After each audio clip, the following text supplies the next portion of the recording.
Aileen Bouclé, Executive Director, Miami-Dade Metropolitan Planning Organization. My interest in transportation started from a very early age. I had an opportunity to live abroad as a child, specifically Tokyo, Japan, and travel throughout Asia, and I've also traveled extensively in Europe. And I've just, from a very young age, experienced a lot of these mass transit systems and refer to. And I have a very vivid recollection of riding the bullet train in Japan and how fascinated I was as a child.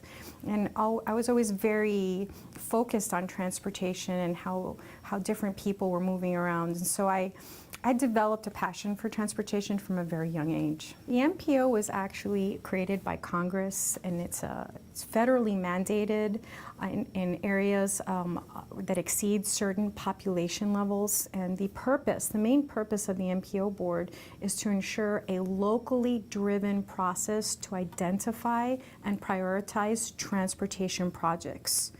We receive federal funds. They're federal transportation funds that go to all the states in the nation, but the decision-making process, the prioritization and selection of those projects are locally driven. So the purpose of the MPO is to ensure a locally driven process for the use of those federal funds. So I would say our most pressing issue in transportation right now is really congestion and mobility choice. So the combination of our congestion levels and our mobility choices really are focused on that workforce commute. That's when you see the heavy congestion, our workforce commute. So we really need to focus on increasing the relationship between access to transit and access to jobs. Actually, here in Miami-Dade County, we were ranked 63rd out of 100 metropolitan areas by the Brookings Institute in terms of that combination between the workforce age, access to transit, and getting to a job within a 90-minute commute time. So we were ranked 63rd for that, so we definitely have room to grow and improve in that area. We have a large, diverse community, and I think that's reflective of our board. We have a large board, and they're really there to ensure that our diverse and large population base is heard, voices are heard through our transportation planning process. And in actuality, I think our larger board is really our strength, because our board can get fired up on transportation issues, but it's because they care and they all want the same thing, which is let's find a solution, let's start looking at how we're going to improve transit. They may have different ideas on how to accomplish it, but everyone's on the same page towards getting to that solution. So I actually think that that's a strength. More is better. And so the board is thinking big about our problems, but when we act as one, we are a large board, and our voices will carry throughout the state and federal level. I don't see any challenges about the makeup of the board, but I do want to note that our chairman, Jean Monestine, has created very effective committees to start increasing the efficiency of the board's decision-making process and prioritization process. We have a Transit Solutions Committee that is chaired by board member Dennis Moss. We have a Fiscal Priorities Committee that is chaired by board member Danielle Levine-Cava. And we have a governance committee that is chaired by our MPO vice chair, Francis Suarez. So those committees were established to be very focused and engaged in those critical transportation issues so that they can bring back to the larger board a consensus plan on what are our transit needs and how we're going to fund them. And we're working through that right now. I can tell you that all members agree that we need to address congestion, and we need to increase our mobility options. We need to increase our choices, and we need to address our needs in the community. I think the board agrees, everyone agrees that the backbone of a strong economy is a strong and vibrant transportation system, and everyone agrees that, congestion is an issue and we need to address it.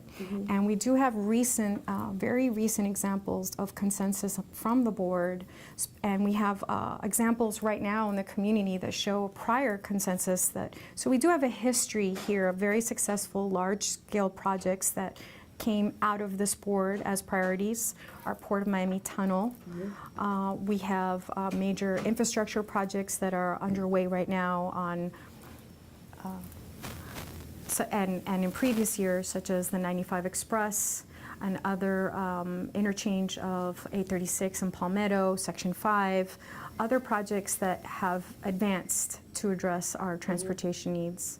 But a recent example I'd like to highlight that the board did, which was last year, maybe in June, around summertime, they passed a resolution requesting the Florida Department of Transportation to initiate the environmental phase for the North Corridor, Northwest 27th Avenue, and also Kendall Drive and Flagler, to look at these corridors as premium transit corridors and identify how we can integrate transit, be it light rail transit or whatever the appropriate technology would be on these corridors. And that was something that was a consensus of this board that is currently underway. Well, I'd like to highlight something that was unique here to Miami-Dade County, that and it came from the MPO, which was the advancement of an express bus system, almost as close to rapid transit, bus rapid transit that we've been able to get,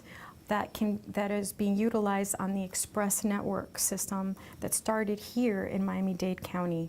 So you have I-95 with a 95 Express envelope for express travel, where you're operating the 95 Express Transit Express service. So before that project came up, there was a bus service on I-95, but it was basically traveling at the same speed as a general purpose lane, traveling on the high occupancy vehicle, HOV lane, and it really was, you know, traveling less than 20 miles an hour. So it really was not a very effective bus service. Once we were able to express lane concept, those buses are able to operate with a greater reliability for transit, and transit ridership has really grown on that corridor. And the rest of the state has looked at what Miami-Dade County has done, and that concept has expanded throughout the entire state of Florida. So this MPO was a leader in establishing that, and it's really because of our level of congestion and our need to increase transit options that this board is very focused on accomplishing. The focus here is our workforce commute.